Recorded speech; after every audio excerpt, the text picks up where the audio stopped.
তোমরা তো সংবিধানের বাইরে একটুও যাবা না, কিন্তু আমার প্রশ্ন আছে এই যে তোমরা যে ফ্যামিলি কার্ড দিলে, এই ফ্যামিলি কার্ড কোন সংবিধানে ছিল? আর এটা কোন জায়গা থেকে পাশ করিয়েছাও? এটা সংসদ বসার আগে তোমরা কিভাবে দিলে? একটা কিছু দিতে গেলে যে কোনো একটা কিছু সংসদের থেকে সেটা পাশ করে আইনে তারপরে দেয়া লাগে, কিন্তু এই সরকার গাজজুত মতো এই ফ্যামিলি কার্ড দিল। কিভাবে দিল? এটা পাশ ছাড়া, এটা তো কোনো সংবিধানে ছিল না। আমি জনাব সালাউদ্দিন আহমেদকে বিনয়ের সাথে অনুরোধ করব, সংবিধান মানলে পুরোটা মেনে নেন। সংবিধানে বলা আছে আপনি যেই পদে আছেন স্বরাষ্ট্রমন্ত্রী, আপনার চেয়ারের পিছে শেখ মুজিবুর রহমানের ছবি লাগাতে হবে, এটা সংবিধানে আছে, আপনি লাগান না কেন? তো সংবিধানের কিছু অংশ মানবো, কিছু অংশ মানবো না। রাষ্ট্রপতিকে মানবো, প্রধানমন্ত্রীকে মানবো না। এই রাষ্ট্রপতিকে মানলে তো শেখ হাসিনাকে প্রধানমন্ত্রী মেনে নেওয়া উচিত, আপনি কেন তারেক রহমানকে প্রধানমন্ত্রী মানছেন? 5 আগস্টের আগে বর্তমান সরকারের নেতাকর্মীরা এই ধরনের টঙে ছিল, আর এই 5 আগস্টের সাথে যদি গাদ্দারি করা হয় তাহলে ওই নেতাকর্মীদের আবারও এই টঙে থাকতে হবে। কথাটা মাথায় রেখে এদেশের জনগণ বেকুব না, মনে রাখবেন হাসিনা বিতাড়িত হয়েছে, কাজে আপনি বিতাড়িত হওয়ার বেশি সময় লাগবে না। এই দেশের মানুষ যখন মাঠে আসবে তখন কিন্তু আপনি ক্ষমতার চেয়ার কেন বাংলাদেশে কোথাও আপনি পালানোর জায়গা পাবেন না। হাসিনা তো ইন্ডিয়াতে পালানোর জায়গা পাচ্ছে, আপনারা কোথায় পালাবেন? না ইন্ডিয়া পালাবেন? ইন্ডিয়ার সাথে যদি আপনাদের সমঝোতা থাকে ইন্ডিয়া চলে যান, আপনাদের এখানে থাকার দরকার নেই। হাসিনার পদত্যাগ মানে বাংলাদেশের সংবিধান নেই, সংবিধানের চরম লঙ্ঘন। আমরা সংবিধান লঙ্ঘন করতে পারি না। আমরা যেন কোনোভাবেই আইনানুগ প্রক্রিয়ার বাইরে না যাই, সাংবিধানিক প্রক্রিয়ার বাইরে না যাই। আমরা বুঝি আমাদের সংবিধান আইনি পন্থার বাইরে সংবিধান সংশোধনের পরিবর্তনের কোনো নজির সৃষ্টির অপেক্ষা আমরা চাই না। পবিত্র সংবিধানের বাইরে কোনো পরিবর্তন সংশোধনের সুযোগ এই মুহূর্তে নেই। সংবিধান মেনেই এই পর্যন্ত এসেছি এবং সংবিধান মেনে চলবো। সামনের দিনগুলোতে আমরা সাংবিধানিক ভাবে রাষ্ট্রকে এগিয়ে নিয়ে যাবো। সংবিধান থেকে আমরা এক চুলো নড়ব। আমরা কেউ সংবিধান সংস্কার পরিষদের সদস্য হিসেবে নির্বাচিত হইনি। রাষ্ট্র ইমোশন দিয়ে চলে না, রাষ্ট্র চলে সংবিধান দিয়ে, আইন দিয়ে, কানুন দিয়ে। এমন অবস্থা হইতে পারে আপনারা সংসদে বসে যদি দেশ বিরোধী আইন করেন, মানুষ নিজের জানমালের কথা ভাইবা সব বন্ধ কইরা সংসদে গিয়ে আপনাদেরকে পিটিয়ে দিতে পারে। আপনারা তখন যত ইংলিশে মত বলার চেষ্টা করেন তাতে আপনারা টিকতে পারবেন না। সুতরাং আপনারা জনতার রাজনীতিতে ফিরেন। কেন জনতার রাজনীতিতে ফিরবেন? এই যে অনেক লোক আছে এই ভাব নিয়া জুলাইয়ের ঘোষণাপত্রের ব্যাপারে আপনারা ভালো কথা বলতে চান না, জুলাইয়ের সনদকে আপনারা অত গুরুত্ব দিতে চান না, বলেন এটা আবেগের ব্যাপার না। হয়তোবা তারা জুলাই সনদ বাস্তবায়ন করবে না, কারণ জুলাই তাদের সন্তানদের কোনো ক্ষতি হয় নাই। আমার মতো আপনার মতো ফকিন্নির পোলারা মরে গেছে, চলে গেছে। যদি তাদের সন্তানদের কোনো ক্ষতি হতো অবশ্যই তারা সংসদে যাওয়ার আগেই জুলাই সনদ বাস্তবায়ন করত। শুয়োরের বাচ্চা দাঁত উঠলে নাকি বাবার ভাষায় কামড় দিয়ে দেখে দাঁত ঠিক আছে কিনা। ঠিক তেমনই 2024 সালের 5 আগস্ট পরে এই দেশে কিছু শুয়োরের বাচ্চা জন্ম হয়েছে, যে শুয়োরের বাচ্চারা এখন জুলাইয়ের বিপক্ষে কথা বলে, জুলাই সনদ নিয়ে প্রশ্ন তোলে। সেই শুয়োরের বাচ্চারা ভুলে গেছে তারা 17 বছর কি ছিল। 17 বছর যে তারা শরীরের সাক্ষা ছিল বই মৃত্যু পর্যন্ত যায়নি। শরীরের সাক্ষা উঠতে বললে উঠছে, বসতে বললে বসছে। সেই শুয়োরের বাচ্চারা এখন আজ বড় বড় কথা বলে, জুলাই সনদ নিয়ে প্রশ্ন তোলে। যে জুলাই না হইলে 17 বছর ওই ইন্দুরের ঘাড় থেকে তারেক জিয়া ওই বাইরে বেরোতে পারতো না। নির্বাচনের নাম ওই মরার আগ পর্যন্ত ভুলে থাকতে হইতো। আর সেই জুলাইকে তোমরা মানতে চাও না। জুলাই আবার কি জিনিস এখন দেশে আসছো, ইনশাল্লাহ জনগণ চোখে আঙ্গুল দিয়ে দেখাই দিবে। সংসদে আপনাকে সময় দেওয়া আছে 180 দিন। 180 দিনের মধ্যে করবেন, 180 দিন সব সমর্থন পাবেন। 180 দিন আমরা ওয়েট করব। 180 দিনের একদিন পর আপনি যদি এটা না করেন ফয়সালা হবে রাস্তায়, কারণ রাস্তায় বিএনপি সব সময় দুর্বল। বিএনপি কোনোদিন রাস্তায় টিকতে পারে না। যে সংবিধানের কারণে 3 বারের প্রধানমন্ত্রী চিকিৎসার জন্য দেশের বাইরে যেতে পারে না, যে সংবিধানের জন্য সাধারণ ভোটাররা এতদিন ভোট দিতে যেতে পারে নাই, আপনারা আবার ওই সংবিধান নিয়ে কথা বলেন। ওই সংবিধানরে আমরা অনেকে বলে আরেকটা হাসান মাহমুদ এখন হয়েছেন সালাউদ্দিন সাহেব, ওই রকম ভাবে বলেন, যখন তখন মতো করে ব্যাখ্যা পরিবর্তন করে দেন। আচ্ছা বলুন তো, এই যে সংবিধান বলেন, গণভোট যে মানুষ আপনাকে ভোট দিল 70%, সংবিধান কি গণভোট তৈরি করে নাকি গণভোট সংবিধান তৈরি করে? আপনি বলেন যে জনগণ সবার উপরে। এখন জনগণ যখন 70% ভোট দিল আপনার সংস্কারের পক্ষে, আপনি এখন বলেন সংবিধানে নাই। তো সংবিধানে কি ইলেকশন ছিল বলুন তো? ইলেকশনটা আমাদের 29 সালে হওয়ার কথা। গণভোটের চেয়ে বড় ম্যান্ডেট আর কোনো কিছু নাই একটা গণতান্ত্রিক সোসাইটিতেও। সেইটা আপনি আবার পার্লামেন্টে গিয়ে পাশ করছেন, এটা হচ্ছে আপনি জনগণকে চ্যালেঞ্জ করছেন যে আপনাদের যে বৈধতা সেইটা আমরা মনে করি না, বিধায় 2/3 নিয়ে আমরা যে পার্লামেন্টারিয়ানরা যাচ্ছি আমরা এটা চেক করে দেখব। এটা আপনি সরাসরি, আপনি যদি আইনগত জায়গা থেকেও দেখেন, আপনি সরাসরি মানুষকে চ্যালেঞ্জ করছেন। এই সংবিধানের দোহাই শুনতে শুনতে আমরা আয়নাগর দেখেছি। এই সংবিধানের কথা শুনতে শুনতে সালাউদ্দিন সাহেব শিলংয়ে যেতে বাধ্য হয়েছেন না? এই সংবিধানের কথা শুনতে শুনতে 1400 মতো আমাদের ছাত্র যুবক তরুণ জীবন দিয়েছে। এই সংবিধান শুনতে শুনতে লক্ষ লক্ষ মানুষ আসামে বিএনপি হয়েছে, আমরা হয়েছি। আপনি সংবিধানের দোহাই অতীতেও শুনেছেন, শেখ হাসিনার মুখে সবচেয়ে বেশি শুনেছেন, তারপরে দেখেন তাকে পালিয়ে যেতে হলো। এবং হঠাৎ করে যে সংবিধানের ধ্বজাধারী হয়ে ওঠে সরকারি দল, এর লক্ষণ মোটেই ভালো না। দেখুন, মানুষ আগে, জনগণ আগে নাকি সংবিধান আগে? দেশের অগ্রগতি আগে নাকি সংবিধান আগে? কারা সংবিধানের দোহাই দেয়? যারা নির্বাচিত কিংবা অনির্বাচিতভাবে ক্ষমতা একবার বসে যায়। এটি কিন্তু ধোপে টেকে না। গত শাসনটি 3টি নির্বাচন পার করতে পেরেছিল, আগামীতে কারা কতটা নির্বাচন পার করতে পারবে আমরা জানি না। এই স্বরাষ্ট্রমন্ত্রী সালাউদ্দিন সাহেব কিরকম জানেন?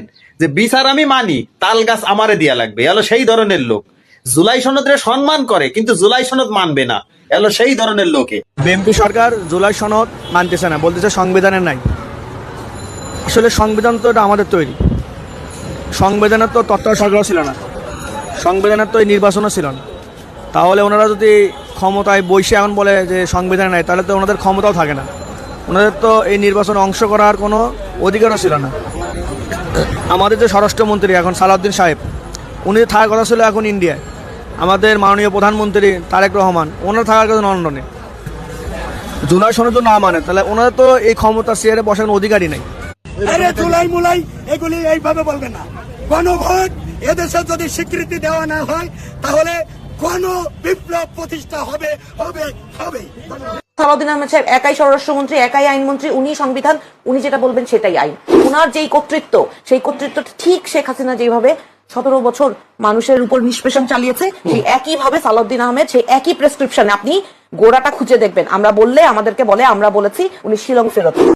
ধৈর্যের ফল মিষ্টি, মিষ্টি নাতিটা কেমনে কমু? আমরা কি ফল খাইছি? আমরা শুধু ধৈর্য ধরছি। 54 বছর ধরে গোটা জাতি ধৈর্য ধরতেছি, আর ফল খায় তারা যারা ক্ষমতায় আসে। এখন তারাই কইতে পারবো ধৈর্যের ফল মিষ্টি না তিতা। প্রেমের ঘাটে দুটি ফল, রসে কহরে টলমল, তাতে ভূমর হয় পাগল।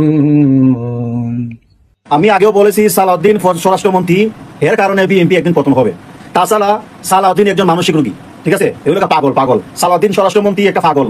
আপনারা তো বিশ্বাস করতে পারতেছেন আমার কথা, অনেকের ভালো লাগতেছে না। ভাই বিশ্বাস করেন, এই পাগলে সংবিধান নিয়ে নাচানাচি একটু বেশি করতেছে, ঠিক আছে? এই সংবিধান নিয়ে নাচানাচি করতো আওয়ামী লীগ থেকে, এই যে কাদের কাকু বেশি সংবিধান নিয়ে বেশি একটু বাড়াবাড়ি করতো। এখন দ্বিতীয় আওয়ামী লীগ বিএনপির মধ্যে এই সালাউদ্দিন মানসিক রোগী, এই সংবিধান নিয়ে একটু বেশি নাচানাচি করতেছে। আমি ভাই বিএনপির পক্ষ যাইতে চাই না, আওয়ামী লীগের পক্ষ যাইতে চাই না, আমি একজন বাংলাদেশ হিসাবে।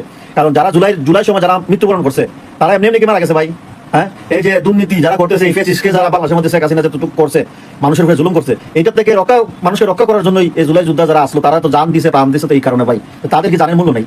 হ্যাঁ, তো মায়ের বুক খালি হয়েছে, তাদের কি কোনো মূল্য নাই? এটার মূল্য দিতে যায় যদি এ ধরনের করা লাগে, কি নেওয়া। যদি আমরা 1972 সালের সংবিধানের কথা বলি, তাহলে কিন্তু প্রফেসর ইউনূসের সরকার, নির্বাচন, গণভোট, সংসদ সবকিছু কিন্তু অবৈধ। আপনি এটাকে বৈধতা দেওয়ার জন্যই আপনার জুলাই সনদকে মেনে নিতে হবে। এবং নতুন স্বাধীনতার 30 বছর পরে যে শিশু জন্মগ্রহণ করছে, তাকে রাজাকার বলা যাবে, কিন্তু যে আজ দুর্নীতি করলো, চাঁদাবাজি করলো, ভোট চুরি করে ক্ষমতায় গেল, সে হয়ে গেল জায়েজ। এগুলো আপনাদের কোন সংবিধান? বাংলাদেশে দুইটা কাদের, আগে আসলে কাউয়া কাদের, আর এখন হয়েছে সালাউদ্দিন কাদের চৌধুরী। দুইটা নামের ভিতরে মিল আছে, দুইজনেরই কিন্তু চরিত্র একরকম। যেমন কাউয়া কাদের কইছিল না, এদের জন্য ছাত্রলীগই যথেষ্ট, আর এটা এসে কয় সংবিধানে নাই। সংবিধান সালাউদ্দিন সাহেবের যে বক্তব্য, যে কার্যক্রম, বিশেষ করে জুলাই বিপ্লব নিয়ে, কারণ জুলাই বিপ্লবটাই হচ্ছে ইন্ডিয়ার সবচাইতে বড় শত্রু। ইন্ডিয়ার জন্য একটি আতঙ্কের নাম হচ্ছে জুলাই বিপ্লব। এটাকে ধ্বংস করার জন্য ইন্ডিয়াই সালাউদ্দিন সাহেবকে ব্যবহার করছে, বিএনপিকে ব্যবহার করছে। যে বিএনপি বাকশালী সংবিধানের প্রতি প্রেম দেখাবে, তার শহীদ জিয়ার ছবিটা সামনে এনে বলতে হবে যে এই বাকশালী সংবিধান তো জিয়াউর রহমানই ছুঁড়ে মারছিল। বেগম জিয়া বলেছে এই সংবিধানকে ছুঁড়ে ফেলা হবে। এখন বেগম জিয়ার চেয়েও নতুন বিএনপি আসছে, বেশি প্রেমের বিএনপি। যেই শহীদ প্রেসিডেন্ট জিয়াউর রহমান ইসলামোফোবিক জায়গা থেকে বাংলাদেশের মুসলমান, বাঙালি মুসলমান সব আইডিয়াকে ধারণ করে বাংলাদেশের জাতীয়তাবাদ তৈরি করলেন। এখন একটা নতুন বিএনপি কথা থেকেও চেষ্টা করতেছে পুরো বিএনপিটাকে একটা ইসলামোফোবিক বিএনপি করা। কি ভাই, ইসলামোফোবিক বিএনপি সে কোথায় যাবে? সে কি দিল্লি যেতে চায়? এই জুলাই সনদ নিয়ে, গণভোট নিয়ে, এটা নিয়ে চ্যালেঞ্জ করা হয়েছে। সেদিন এই সালাউদ্দিন আহমেদ, মির্জা ফখরুল ইসলাম আলমগীর সাহেবরা দক্ষিণ প্লাজায় জাতীয় সংসদের আমরা স্বাক্ষর করেছি সবাই, যে আমরা এই সনদের বিরুদ্ধে আমরা অবস্থান নেব না। এই সনদকে আমরা আইনের মুখোমুখি করব না, এটাকে আমরা চ্যালেঞ্জ দেব না। তো আজকে আপনি একই মুখে কয়টি কাজ করলেন।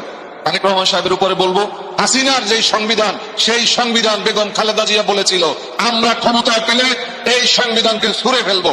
আমরাও বলেছিলাম যে ৭২-এর সংবিধান সেই কাটাছেড়া করতে করতে এই সংবিধান একটা ধেতরা খাতার মতো অবস্থা হয়ে গেছে। এই সংবিধান থেকে আমাদের দেশ চলতে পারে না, এটা আমাদের আকাঙ্ক্ষা না, এটা 18 কোটি মানুষের প্রত্যাশা না। কিন্তু আজকে তাদের নেতাদের মুখে যে অমীয় বাণীগুলো শোনা যাচ্ছে, এই বাণীগুলো আমরা কিছুদিন আগে আওয়ামী লীগের নেতাদের মুখে শুনেছি।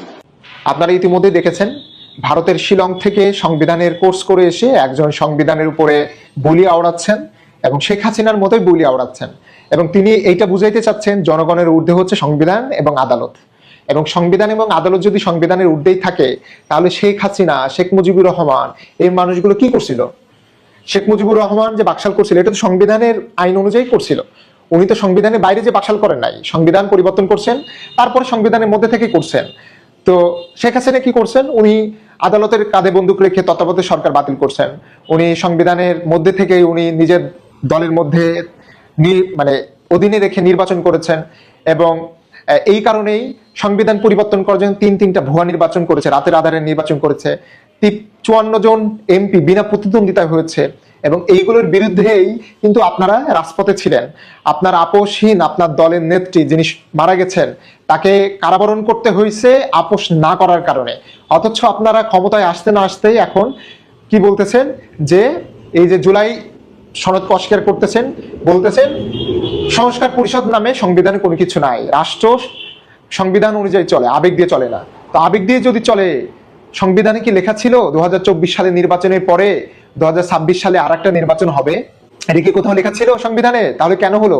আপনারা ওই প্রক্রিয়া ক্ষমতায় আসলেন, আবার এই যে সংবিধানে তত্ত্বাবধায়ক সরকার নাই, তো আপনারা এগুলো কিভাবে করতেছেন? এই যে বিভিন্ন জায়গায় নিয়োগ দিতেছেন, সামনে বাজেট আসবে, আপনারা তো IMF এর কাছে, বিশ্ব ব্যাংকের কাছে হাত পাতবেন টাকার জন্য, তো তখন এই যে বিশ্ববাসী, বিশ্বের মানুষগুলো দেখেছে কিভাবে মব করে বাংলাদেশ ব্যাংকের গভর্নরকে খেদিয়ে দিচ্ছেন, এইগুলো দেখলে আপনারা কি টাকা দিবে সামনে? আপনারা এখন 1400 যারা শহীদ হয়েছে এই শহীদদের রক্তকে অস্বীকার করতেছেন, এখন আপনারা বলতেছেন যে আদালতের মাধ্যমে আপনারা সবকিছু করবেন। তো আপনাদের কাছে প্রশ্ন যে আদালত এবং সংবিধান দিয়ে যদি রাষ্ট্র চলে তাহলে গণতন্ত্রের দরকার কি? জনগণের ভোটের দরকার কি? মতামতের দরকার কি? হাসিনা যেভাবে চালাইতো সেভাবে চালানোর ঘোষণা দেন, বলে দেন শেখ হাসিনার মতো যে 2024 মানে যেমন বলছিল 42 সাল পর্যন্ত আমরা রাষ্ট্র চালাবো, ঠিক আপনারা ওইভাবে ঘোষণা দেন।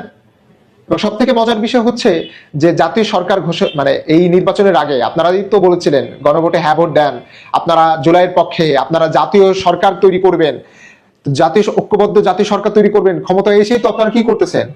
মানে দলটাকে নিজের দলীয়ময় সরকার তৈরি করেছেন, শাড়ি লুঙ্গি দিলেও আপনার নিজের 256 জন এমপিকে দিচ্ছেন, আর অন্য দলের আপনার যারা রুমিন ফারানার মতো বিদ্রোহী, যারা বিএনপি এই বিদ্রোহী যারা ছিলেন, এনসিপির যারা ছিলেন, জামাতের যারা ছিলেন, ইসলামী আন্দোলনের যারা ছিলেন, এই দলগুলির এমপিদেরকে আপনারা কি প্রধানমন্ত্রীর অনুদান থেকে বরাদ্দ দেন নাই কেন?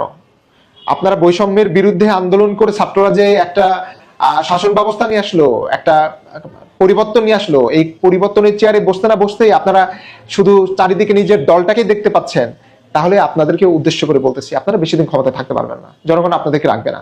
যদি আপনারা মনে করেন যে জনগণের ঊর্ধ্বে হচ্ছে সংবিধান এবং আপনার আদালত, তো এই জন্য আপনাদেরকে বলবো যে আদালতের কাঁধে বন্দুক রেখে এবং সংবিধানের কাঁধে বন্দুক রেখে এটা করবেন না। কারণ বাংলাদেশে তরুণরা যারা রাস্তায় নেমেছিল, তারা রাস্তার দেওয়ালে লেখনীতে লিখেছিল যে তারা নির্বাচন চায় না, এটা লেখে নাই, তারা যে নির্বাচন চায় এটা লিখে নাই, কিন্তু তারা লিখেছিল যে আমরা সিস্টেমের পরিবর্তন চাই, রাষ্ট্র সংস্কার চাই, রাষ্ট্র মেরামত করতে চাই, এইটা তারা বলেছিল। এবং এইটার জন্যই জুলাই সনদের কথা তারা বারবার বলেছে। এবং আপনি যে ইতিমধ্যে বলেছেন যে 3টা প্রশ্ন পড়তে আপনার 3 ঘন্টা সময় লেগেছে, মানে 4টা প্রশ্ন পড়তে, সব থেকে মানে নির্লজ্জ আফসোস লাগে। আপনি সংবিধানের উপরে এত মানে পড়ালেখা করছেন, কিন্তু 4টা প্রশ্ন বুঝতে আপনার মানে 4 দিন লাগছে। এবং এই কারণেই আপনাদের মানে ঈদের পরে আন্দোলন করতে করতে আপনারা আন্দোলন করতে পারেন নাই, বাচ্চাদের রক্তের উপরে আপনার ক্ষমতার মসনদে এসে আপনারা এখন সংবিধান আর আদালতের বন্দুকের দেখিয়ে আপনারা কি এখন জুলাই সনদকে অস্বীকার করতেছেন। এবং বাংলাদেশের মানুষ চায় যে কেউ বাংলাদেশে আর যেন স্বৈরাচার না হতে পারে, কেউ 2বারের বেশি প্রধানমন্ত্রী না হতে পারে, কেউ যেন দলের প্রধান হিসেবে রাষ্ট্রপ্রধান যেন হতে না পারে। রাষ্ট্রীয় প্রতিষ্ঠানগুলোতে নির্দলীয় নিরপেক্ষ মানুষদেরকে যেন সকল দলের ঐক্যমতের ভিত্তিতে যেন নিয়োগ দেওয়া হয়, এই জিনিসগুলো কিন্তু বাচ্চারা চেয়েছিল। এবং আপনারা যেগুলো না চান তাহলে মনে রাখবেন যে শেখ হাসিনা জেগেছে যে পথে, আপনারা যাবেন সে পথে। যে জুলাই না হলে তারেক রহমান লন্ডন থেকে এসে প্রধানমন্ত্রী হতে পারতেন না, যে জুলাই না হলে সালাউদ্দিন আহমেদ শিলং থেকে এসে স্বরাষ্ট্রমন্ত্রী